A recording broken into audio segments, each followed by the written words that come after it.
জাহাঙ্গীরনগর বিশ্ববিদ্যালয়ের আন্দোলনরত শিক্ষার্থীদের সঙ্গে পুলিশের ধাওয়া পাল্টা ধাওয়া হয়েছে।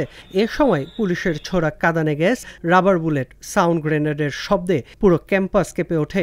২ ঘন্টারও বেশি সময় ধরে চলা ধাওয়া পাল্টা ধাওয়ায় ২০ শিক্ষার্থী সহ বেশ কয়েকজন পুলিশ সদস্য আহত হয়েছেন। ১৭ জুলাই সন্ধ্যা ৭টার দিকে জাবি মেডিকেল সেন্টারে প্রায় ১০ জন আহত শিক্ষার্থীকে চিকিৎসা নিতে দেখা গেছে। জাবি মেডিকেল সেন্টার থেকে আরও আহত ১০ শিক্ষার্থীকে এনাম মেডিকেল কলেজ হাসপাতালে পাঠানো হয়েছে বলে জানিয়েছে শিক্ষার্থীরা।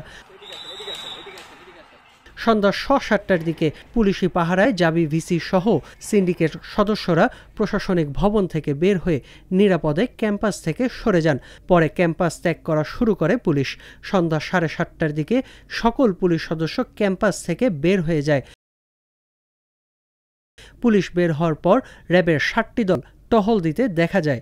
এদিকে বিকেল ৪টায় শিক্ষার্থীদের হল ত্যাগের নির্দেশনা থাকলেও বেশিরভাগ শিক্ষার্থী হলেই আছেন বলে জানা যায়।